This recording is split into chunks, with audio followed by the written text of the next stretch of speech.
नमस्कार दोस्तों, स्वागत है आप सबका बौद्रा एस अकेडमी में daily current affairs of 10th of April 2022 में आप सभी का स्वागत है, जहां पर हम लोग जो मेन सोर्सेस रेफर करेंगे हमारे न्यूज़ डिस्कशन के लिए वो है Assam Tribune and different other national dailies. Right now आगे बढ़ने से पहले दोस्तों मैं ये डिस्क्रिप्शन में जो है ना डाउनलोड लिंक नीचे में लगा दूंगा, प्लीज़ आप डाउनलोड वहाँ से ज़रूर से कर लीजिएगा इस पीडीएफ को। And regarding admissions in Bhadra's academy, if you at all want then any time you can call to these numbers for any information regarding admissions. चलिए आगे बढ़ता है।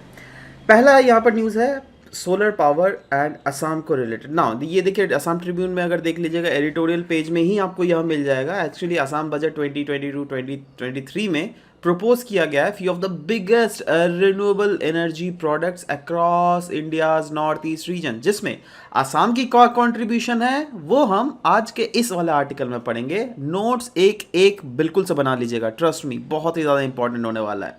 आपको पता है ना दोस्तों दैट हमारे दैट इज नेशनल लेवल में हमारा कमिटमेंट क्या है, 2070 तक जो है ना हम लोग नेट जीरो कार्बन एमिटर हो जाएंगे। नेट जीरो कार्बन एमिटर मतलब ऐसा नहीं दैट कार्बन एमिशन जीरो होगा, नहीं ना, जितना कार्बन एमिशन होगा, say for example 100 units carbon emission हो रहा है, राइट, तो उतना ही that is 100 units carbon emission जो है हम लोग सिक्वेस्ट्रेशन भी कर लेंगे कार्बन को। समझ रहे हो बात? तो उस फैक्टर को कहते हैं नेट जीरो एमिशंस। क्लियर है? ओके चलो, द ऑब्जेक्टिव, अब देखो ये क्या है ना दैट हमारे दैट इज असम में अगर बात बोला जाए तो स्टेट जो है आने वाले समय में, आने वाले 3 साल में कह रही है दैट 1000 मेगावाट जो है प्रोडक्शन करेगी सोलर पावर से। ना दुनिया की क्या है, हमारे इंडिया की पूरी क्या है 500 गीगावाट, राइट। उसमें अगर हम लोग दैट इज असम के थ्रू अगर 1000 मेगावाट कंट्रीब्यूशन आए तो वो तो अच्छा है ना। अब ये मत समझना दैट ये जो 500 गीगावाट है इस पर एडिशन और भी अलग से 100 गीगा, नहीं, इसी एम को पूरा करने के लिए जो है ना यह 1000 मेगावाट जो है असम के द्वारा कमिटमेंट किया गया। क्लियर है? Now project would be sited on unused government lands, वैसे लैंड जो क्या अनयूज्ड है, और वाटर बॉडीज में तो आपको पता ही है यार, ब्रह्मपुत्र इतनी बड़ी है तो उसको अच्छे तरीके से हम लोग इस्तेमाल भी कर सकते हैं। एनीवेज, बात इस आर्टिकल में बताया जा रहा है दैट द ऑब्जेक्टिव जो होने वाला है ये 1000 मेगावाट, ये पता है असम का भी एक स्कीम है जिसको हम लोग कहते हैं मुख्यमंत्री सौर शक्ति प्रकल्प।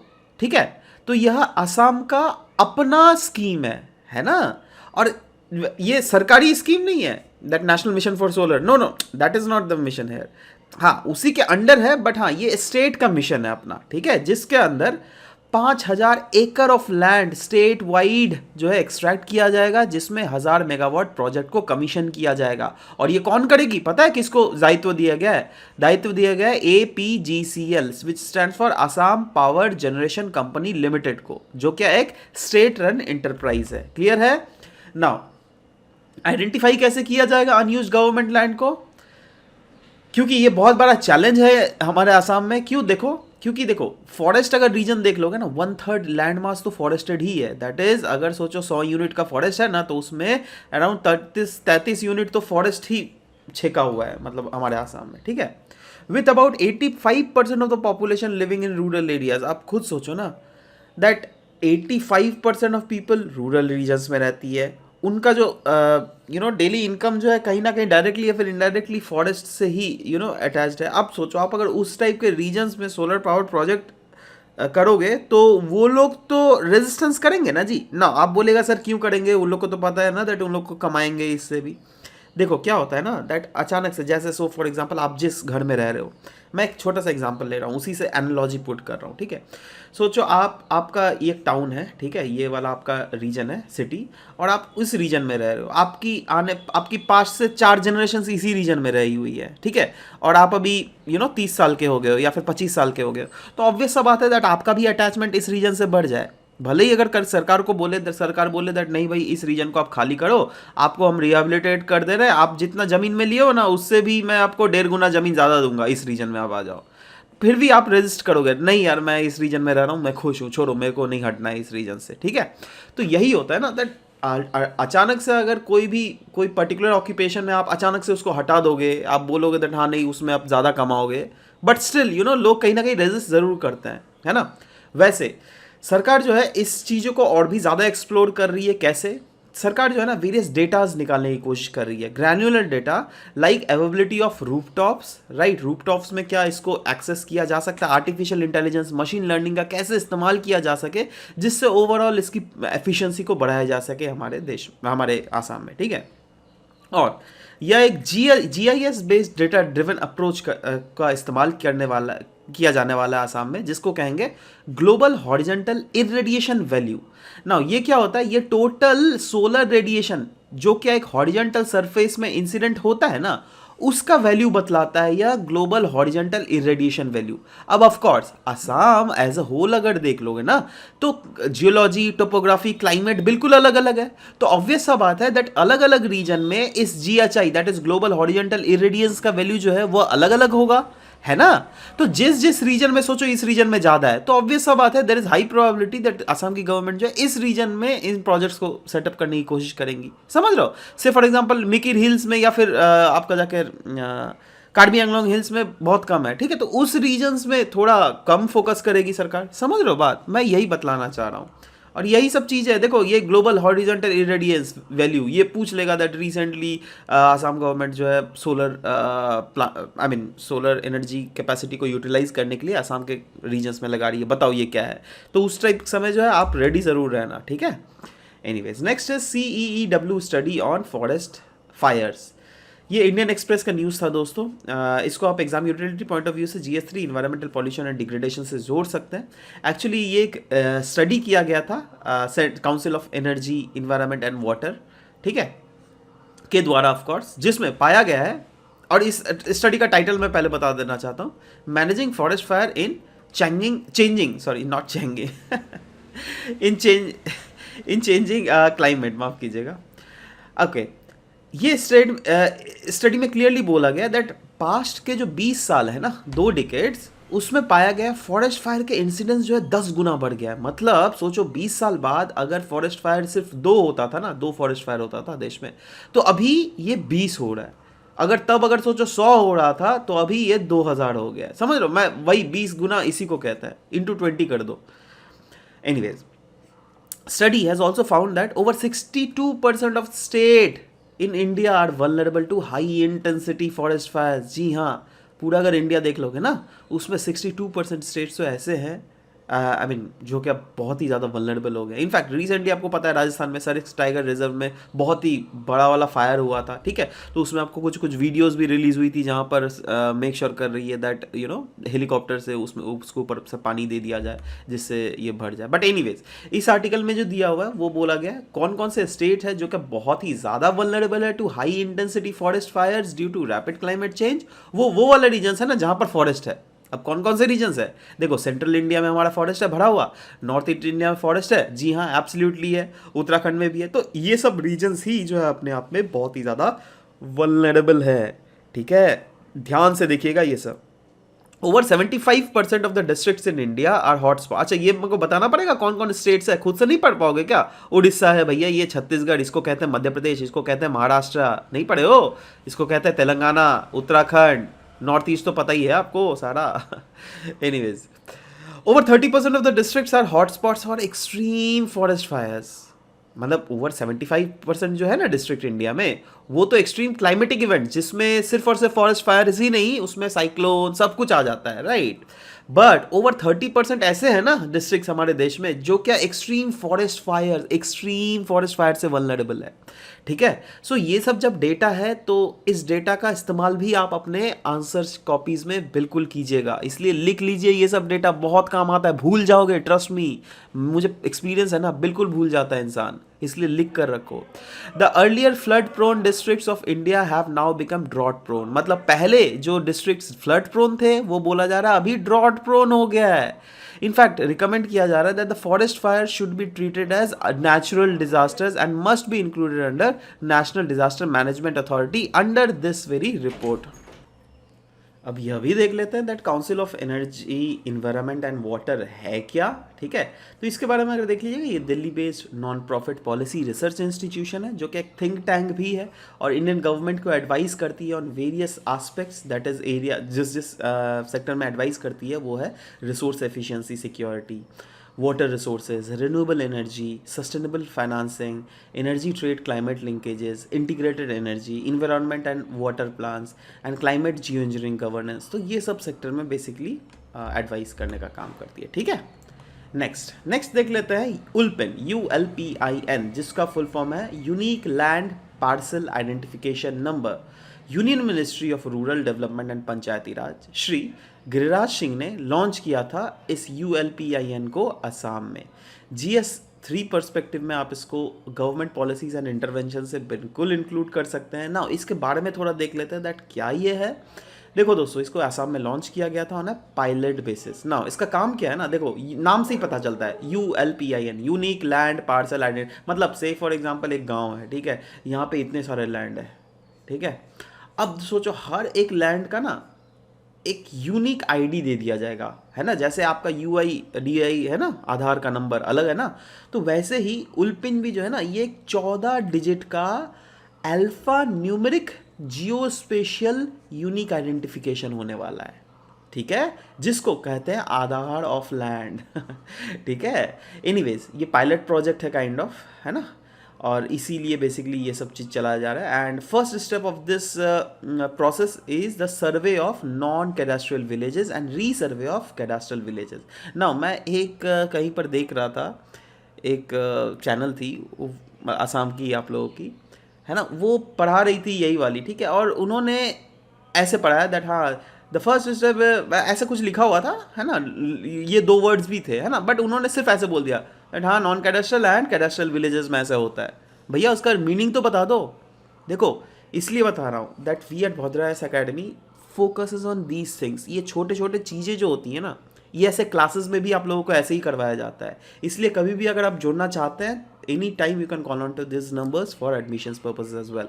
बट एनीवेज मैं यहाँ पर आपको बता देता हूँ दैट नॉन कैडास्ट्रियल विलेजेस क्या होते हैं और कैडास्ट्रियल विलेजेस क्या होती है। जैसे सोचो कोई एक विलेज है ना, उनका प्रॉपर अगर लैंड रिकॉर्ड या फिर प्रॉपर अगर वहाँ पे बिल्डिंग्स कोई घर है उसका अगर प्रॉपर रिकॉर्ड मेंटेन्ड है ना, so that is called cadastral village. Proper मतलब लिटरली प्रॉपर, है ना, पूरा एकदम आपका जाकर डिजिटल रिकॉर्ड्स, ठीक है।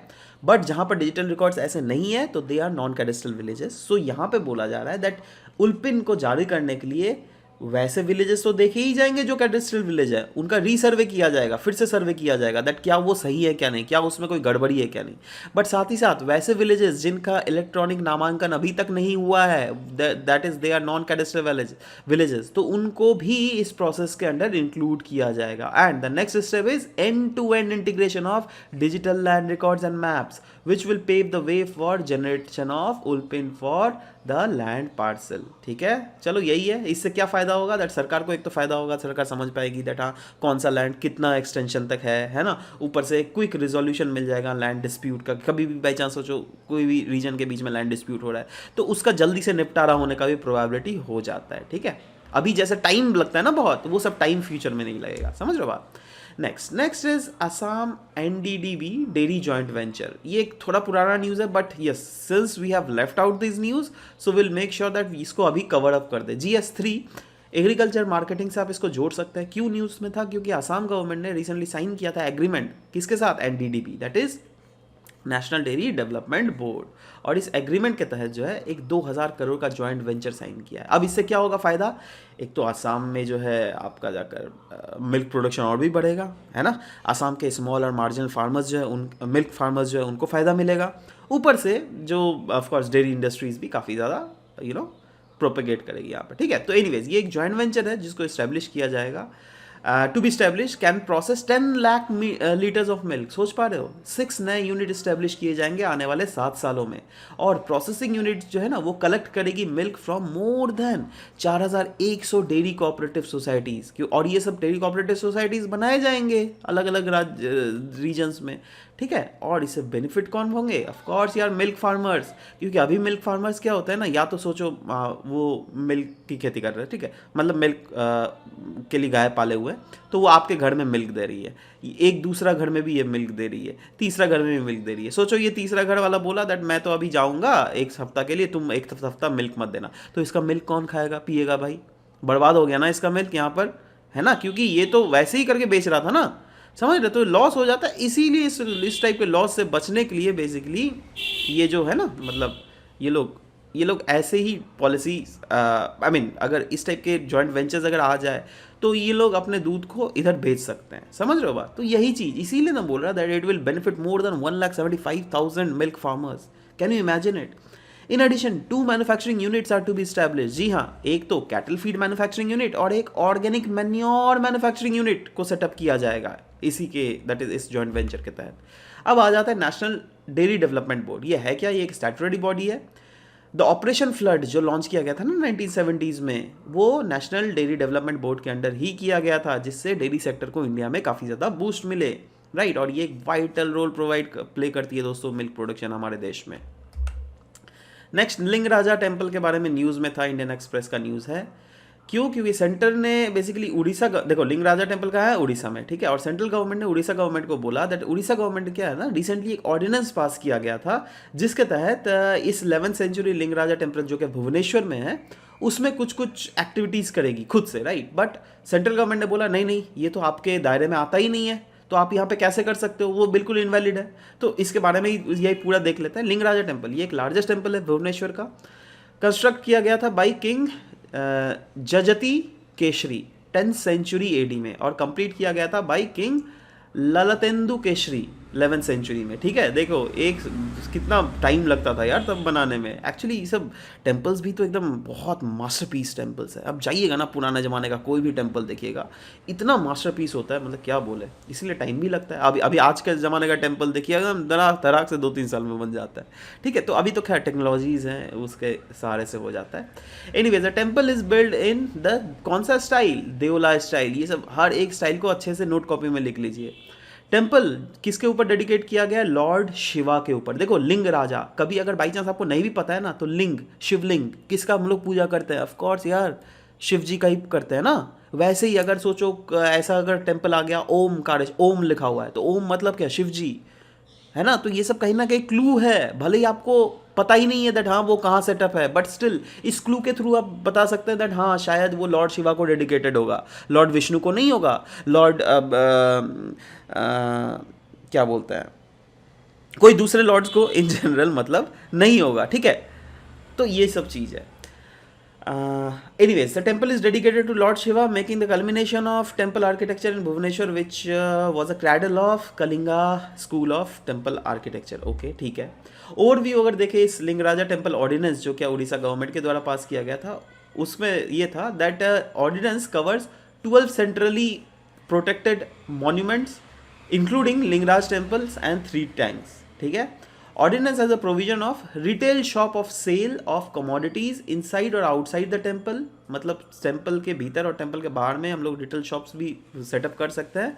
और द मैनेज कमिटी को गठन किया जाएगा जो क्या ओवरसी करेगी लीज और सेल ऑफ मूवेबल या फिर इमूवेबल प्रॉपर्टीज जो क्या लिंगराजा टेम्पल से अटैच है।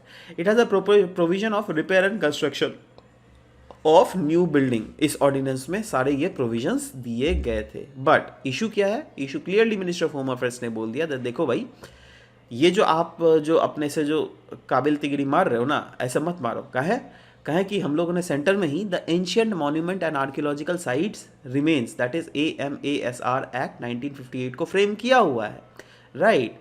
और उसके under clearly archaeological survey of India को इतना पावर मिला हुआ है दैट वो जो है ना, जो 12 सेंट्रली प्रोटेक्टेड मॉन्यूमेंट्स है उसका कंजर्वेशन और उसका प्रिजर्वेशन वो उनके दायित्व पे है। तो आप अपने से ज़्यादा इतना क्यों काबिलगिरी मार रहे हो, राइट। तो बेसिकली आप ऐसा छोड़ दो। तो यही बेसिक है जो कि हमें समझना पड़ेगा। ठीक है, ये याद रखिएगा कौन सा एक्ट है सेंट्रल का, वो है ancient monument and archaeological sites and remains act of 1958। ठीक है, और बस यही है। Next, Indian tent turtle, PIB का न्यूज़ है। बेसिकली GS3 इकोलॉजिकल पार्ट से आप इसको रिलेट कर सकते हैं। Recently basically union ministry of environment ने क्लियरली पार्लियामेंट में बोला था दैट देखिए ऐसा कोई भी रिपोर्ट नहीं है जो कि इंडिकेट करता है दैट इंडियन टेंट टर्टल जो है ना, they are in verge of extinction due to illegal mining in Narmada river. तो ऐसा कोई भी प्रूफ नहीं है, ठीक है। तो उसी के बारे में लिखा हुआ है दैट ये इंडियन टेंट टर्टल जो है ना, इसको लिस्ट कस में किया गया है schedule 1 of wildlife protection act of 1972 में, और is thereby provided the highest degree of protection. जी हाँ, इस एक्ट के तहत जो है ना, इसको हाइएस्ट डिग्री ऑफ प्रोटेक्शन भी मिला हुआ है। Males are smaller than females in size. जी हाँ, मतलब फीमेल जो है वो बड़ी होती हैं, एंड इनका जो लॉन्ग एंड थिकर टेल्स भी इनका बहुत ज़्यादा होता है। ये सब जो है ना, ये सब पैर सब भी देखोगे ना, ये सब बहुत बड़े बड़े, गला भी देखोगे ये भी लंबा है। It is species of turtle that is native to India, Nepal, Bangladesh, and it is quite similar to India's roofed turtle. मतलब ये वाली टर्टल जो है ना, इंडियाज रूफ्ड टर्टल से बहुत ज़्यादा सिमिलर है, बट साथ ही साथ इसकी जो पॉपुलेशन है वो सिर्फ इंडिया में ही नहीं, नेपाल में, बांग्लादेश में भी मिलती है। और IUCN के जो लिस्ट देख लीजिएगा उसमें इसको लीस्ट कंसर्न में रखा हुआ है, ना ही इंडेंजर्ड, ना ही वल्नरेबल, ना ही क्रिटिकली इंडेंजर्ड, ठीक है। नेक्स्ट है कुथिरान टनल के बारे में न्यूज़ था, GS1 ज्योग्राफी से आप इसको रिलेट कर सकते हैं। यह एक ट्विन ट्यूब टनल है एट कुथिरान। कहाँ पर है यह? थिसू डिस्ट्रिक्ट केरला में। नाउ ट्विन टनल क्यों बोला जा रहा है? क्योंकि देखो ये देख रहे हो, ये येलो कलर देख रहे हो आप, एक मिनट मैं आपको थोड़ा इसको देखो, ये येलो कलर देख रहे हो, है ना, जा रहा है ना, ये येलो कलर जो है ना NH है, नेशनल हाईवे है ना। तो मैं इसको फिर से जूम आउट कर रहा हूँ, हाँ अब बता रहा हूँ मैं। तो ये जो है NH है, नेशनल हाईवे, कितना है 544, ठीक है। तो नेशनल हाईवे 544 कहाँ से गुजरती है? केरला से गुजरती है। कौन से टनल से गुजरती है? कुथिरान टनल से गुजरती है, ठीक है। अब कुथिरान का टनल बोला है ना, यहाँ पे ट्विन ट्यूब टनल है। मतलब ट्यूब मतलब क्या? ट्यूब मतलब तो पता ही है आपको। अब ये टनल जो है ना, वो भी तो ट्यूब की तरह ही ना होता है। तो 2 टनल ऐसे करके निकले हुए हैं, समझ रहे हो? एक से जाता है इंसान, एक से वापस लौटता है, समझ रहे हो बात, है ना, जिससे कोई भीतर में कॉन्फ्लिक्ट ना हो, कोई एक्सीडेंट होने का खतरा बिल्कुल ही ना हो। क्लियर है? तो वही है, ये केरला का पहला एवर ऐसा टनल है for road transport and south India's longest 6 lane road tunnel. जी हाँ, 6 लेन है, मतलब एक लेन में 3 बहुत बड़े बड़े हैं ये सब। एनीवेज 1.6 किलोमीटर लॉन्ग है ये टनल, और it is designated through Peechi Vazhani wildlife sanctuary. मतलब यहाँ पर जो है एक वाइल्ड लाइफ सेंचुरी लाई करता है जिसका नाम है पेची वजानी वाइल्ड लाइफ सेंचुरी। याद रहेगा कहाँ से पास हो रही है? नेशनल हाईवे 544 से। क्लियर है? चलो आप डिस्कस कर लिया। अब MCQs में आते हैं दोस्तों, कल के MCQs देख लेते हैं, ठीक है। कल 3 MCQs जो पूछा गया था आपसे, पहला था regarding stand up India scheme launched in 2016 और ओनली ग्रीनफील्ड प्रोजेक्ट, दोनों बिल्कुल सही था, इसलिए C was the correct option है, ठीक है। UNHRC के बारे में 2 स्टेटमेंट्स दिए गए थे, जिसमें पहला वाला स्टेटमेंट जो है गलत था क्योंकि नॉन गवर्नमेंटल बॉडी बोला गया, बट नो ऐसा नहीं है। UNHRC जो है ये गवर्नमेंटल बॉडी है ना, यहाँ पे NGO थोड़ा ना, ये नहीं, गवर्नमेंटल बॉडी है, नॉन गवर्नमेंल बॉडी नहीं है। तो ये रॉन्ग था बिल्कुल, दूसरा वाला बिल्कुल सही था, इसलिए B was the correct answer. And Ashwini Vaishnaw committee was recently in news, it is related to, of course ये तो खैर बहुत ईजी था, सेमीकंडक्टर मैन्युफैक्चरिंग इन इंडिया, जिसमें सही जो क्रम था वो था CBB। अब देखो कितने जनों ने सही जवाब दिया CBB, है ना। एक तो इन्होंने दिया, प्रिया गोगोई जी ने, वेरी गुड। बाकी देखो इन्होंने भी गलत दिया, मतलब पूरा गलत नहीं है, सिर्फ ये देखो B वाला ऑप्शन इन्होंने गलत दिया है, ठीक है। मतलब मृणाल मिश्रा जी ने गलत दिया है। अब मैंने सही आंसर देख लेना, एक ये CBB है, एक है पेंसिल बॉक्स बाई कमल। सो सिर्फ इन दोनों ने ही शायद, हाँ सिर्फ इन दोनों ने सही दिया है आंसर, है ना। बाकी गीतिका कश्यप, अपूर्व, उसके बाद जिंटू शर्मा जी, निवेदिता दत्ता जी, सुमैया जी ने, ज्योति प्रकाश, सब ने गलत आंसर, सब ने B ही गलत आंसर दिया। देखो तो B क्यों गलत हो गया यार? क्यों नहीं ध्यान से क्यों नहीं पढ़ते हो आप लोगों ने? नॉन गवर्नमेंटल ये सब क्लियर सा देखो ना, यहीं पर तो UPSC गेम खेलती है। देखो ना, सब ने आंसर कर दिया। अब देखो क्या होगा ना, दैट इन्हीं 2 का सिलेक्शन होगा, लेकिन इन्हीं 2 का सिलेक्शन होने का प्रोबेबिलिटी बढ़ जाता है ये सब में, क्योंकि ये छोटा छोटा माइन्यूट निटिस ग्रिटीज को देख रही है ना। आप लोग भी ये करिएगा करो, ठीक है। एनीवेज ऑफकोर्स धीरे धीरे सब कुछ सुधरता है, मैं ऐसा क्वेश्चन आपको डालता रहूंगा, डोंट वरी।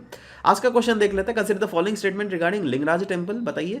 पहला था geological survey of India is responsible for the conservation and preservation of this centrally protected monument and it is a cradle of Kalinga school of temple architecture. तो आपको बताना है कौन सा सही है, A only, 2 only, both 1 and 2, and D neither 1 not 2। दूसरा, consider the following statement regarding Indian tent turtle. It is species of turtle that is native to India only, it is critically endangered, ठीक है। तो आपको बताना कौन सा सही है, 1 only, 2 only, both 1 and 2, neither 1 not 2। Next is Kuthiran tunnel.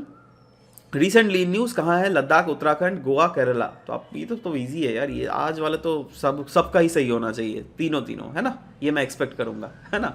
Anyways, चलिए अब मेंस क्वेश्चन में देख लेते हैं दोस्तों। एक मेंस क्वेश्चन डाला गया है, ये constitutional safe guard to ensure the independence and impartiality of election commission. Election commission of India बहुत ही ज़्यादा न्यूज़ में रहता है, राइट, ये क्या मैं बोलूँ, ठीक है। एनीवेज, इसीलिए इसके रिलेटेड हम लोग आज का सवाल पूछा गया आपसे, आपको बतलाना है दैट कॉन्स्टिट्यूशनल सेफगार्ड जो प्रोवाइड किए गए हैं to ensure the independence and impartiality of election commission of India, वह क्या क्या है, व्हाट, है ना।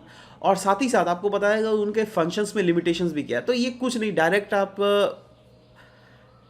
लक्ष्मीकांत बुक उठाओ, right, election commission of India खोलो, पढ़ो और आंसर लिखो, खत्म बात, ठीक है। जिसमें इनिशियल आप स्टार्ट कर सकते हो by writing about election commission of India. जब भी लिख रहे हो मेक श्योर दैट आर्टिकल्स याद कर लो, दैट आर्टिकल्स जो है क्या, जैसे आर्टिकल 324 है ना, ये कॉन्स्टिट्यूशन का जो है प्रोवाइड करता है that the powers and superintendence, direction and control of elections of the parliament, state legislature and office of president, vice president of India shall be vested in election commission, ठीक है। तो ये article जो है ये आपको ध्यान में रखना पड़ेगा। कौन सा आर्टिकल है, 324, किससे रिलेटेड है, इलेक्शन कमीशन से, ठीक है। वैसे ही कॉन्स्टिट्यूशनल सेफगार्ड जो क्या बुक्स में मेंशन है वो सब आप डायरेक्टली लिख सकते हो, कोई फर्क नहीं पड़ता, राइट। लिमिटेशंस लिखना करेगा, बट कोशिश करना ना दैट ये सब याद रहे, रिटेन रहे, क्योंकि अंटिल अनलेस आपका रिटेन नहीं होता है तो प्रॉब्लम हो जाएगा, ठीक है। और वे फॉरवर्ड तो खैर सबका अपना अपना ये होता है। तो जस्ट एक मॉडल आंसर आपके सामने प्रेजेंट किया गया है। What do we expect is that we are expecting that you also write the same answer in the comments और the description session, right. So जिससे कि हम पढ़ सके दैट हाँ आप किस डायरेक्शन में जा रहे हो, right. So of course I will be very much happy to check those answers for you.